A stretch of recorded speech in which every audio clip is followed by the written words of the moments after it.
On today's Minute of the Apes, Todd is just grinding for one more Zeta. One more Zeta!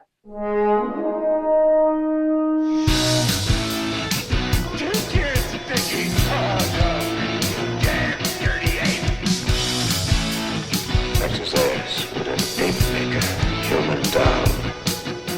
Then talks.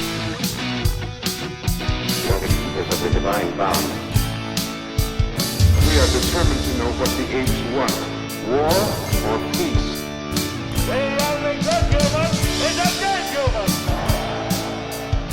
And if it is man's destiny one day to be dominated, then, oh, please, God, let him be dominated by such as you.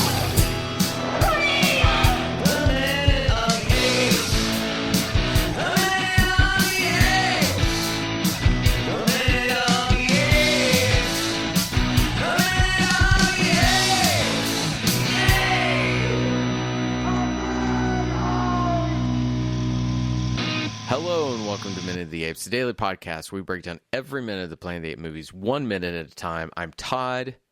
That was Sean. Richard's over there. The hair's starting to dry a bit and look a little more like new Richard, the Richard I like. Yeah, when you guys see me first in the morning, I've just gotten out of the shower, so I have to slip it back because it doesn't get curly. I don't know why you didn't want to do this, but then as the podcast goes along, I can actually kind of break it up a little bit, and you know. So there you go. So now it's getting Sean's background is now Richard with his husband. Oh, that's awesome. Great, Sean.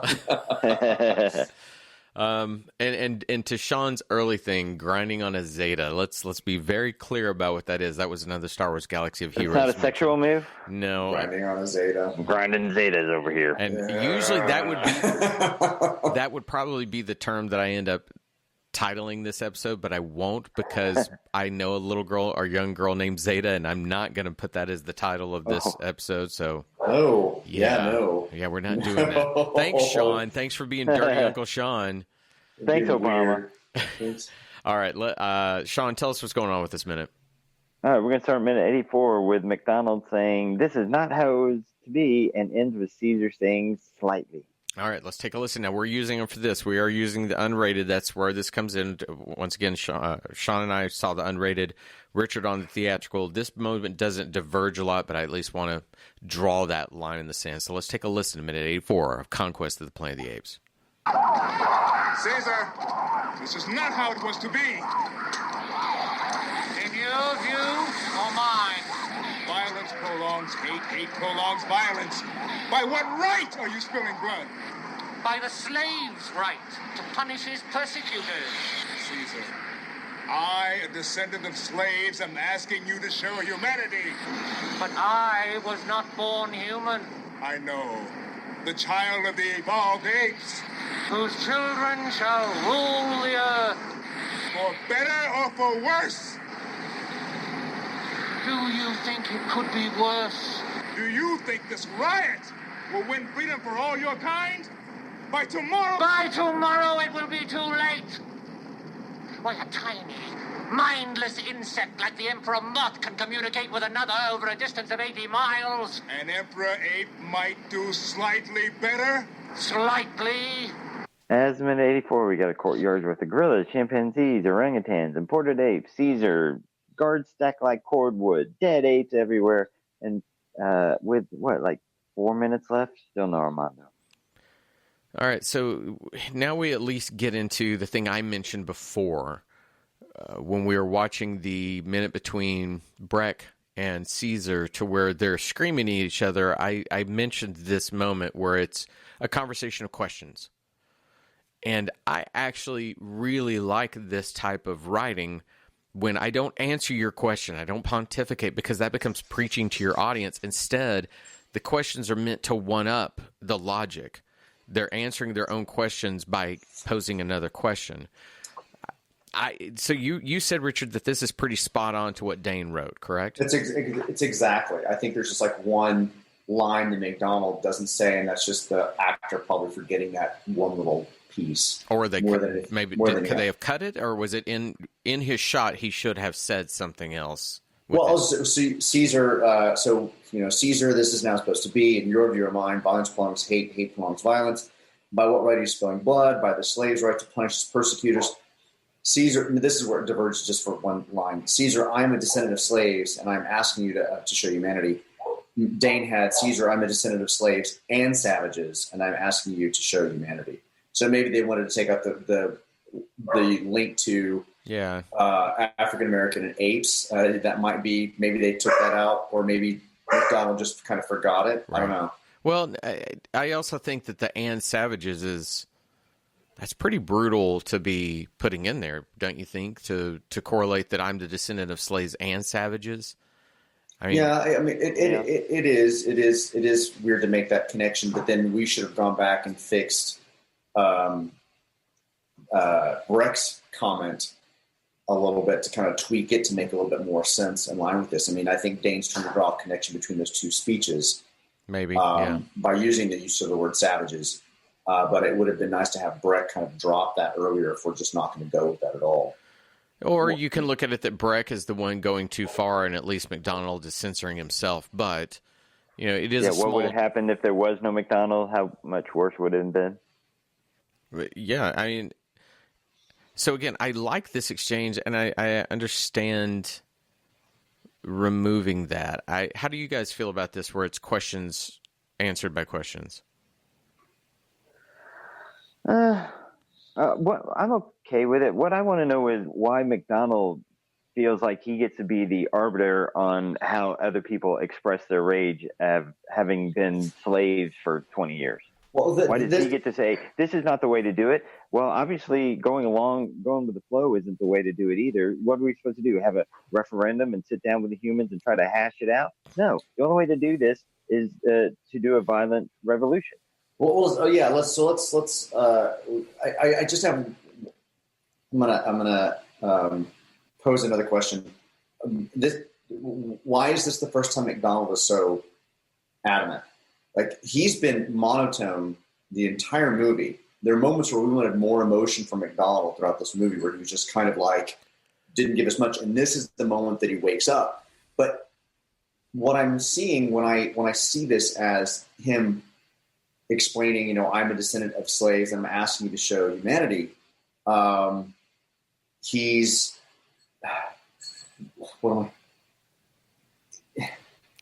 Well, he reminds me of somebody that wants to go along with the status quo, even though Caesar go needs along to get along. Go along, even though Caesar's trying to. I'm not saying this well. I need him to agree with Caesar just a little bit more.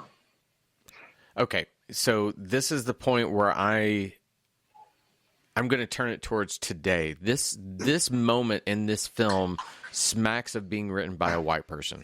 It does. If I had flipped this and I said, hey, I'm having this very, very, gay violent revolution, and I got another gay over here saying, no, we need to pull this back just a little bit. It's a little too much. I'd be like, shut up. You know what I mean? Like, I'd be so mad right now if I were being told to calm down by somebody that was trying to say we need to get along at this moment. I wouldn't want to listen to it. I mean, we've talked about what McDonald could and should have been throughout the film. When Caesar's getting tortured, we should have seen more pain on his face. There should have been some discussion about how violence, it is a poison. Once it enters into the system, it only gets worse. It can't be removed. Anything that would have helped him here. Violence prolongs hate, and hate leads to suffering. Shut it. Don't do that. You're pulling me outside. But, Richard, you're so right that why does McDonald suddenly come to this? And I think that that's a great idea, that if Caesar had simply said back to him, what do you want us to do? We can't speak to them. We can't reason with them. They don't even want to hear me speak. They don't want that. The only they resort to violence, and we will resort to theirs. It's a wrong flow of thinking for Caesar, but it still at least makes sense that he's gotten to that point where he to say something like that. So I do like this exchange. I don't want to tell people that I'm just kind of dumping on this minute. I do like this exchange. I just wish it hadn't come in 4 minutes before the movie was over. It should have been something they were talking about beforehand. Yeah, this could have been something earlier.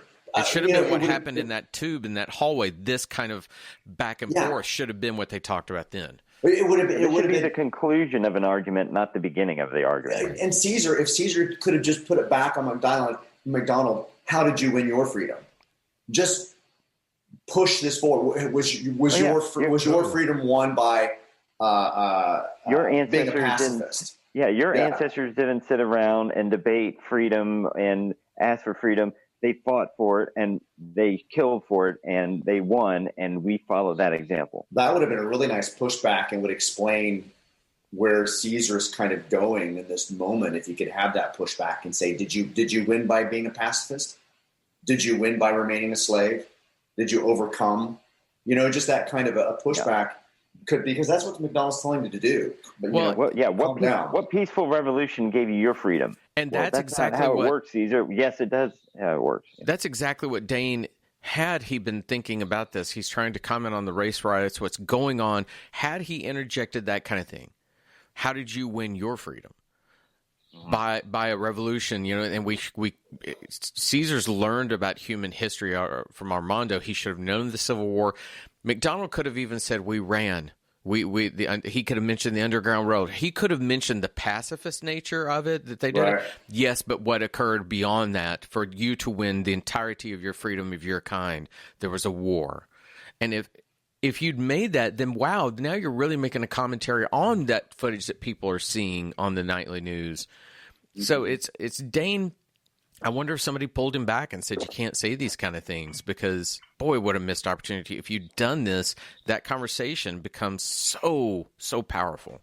Yeah, and his perspective his perspective on this might have come from being a British writer, not being an American writer. Not being so familiar with American stuff. Yeah. I seen like a specific situation. I saw something where people were asking people on the street questions about America, where they literally held up a picture of Abraham Lincoln and said, "Do you know who this is?" And they're like, "No, I don't know who that is," because they're not taught our history; they're taught their history. Mm-hmm.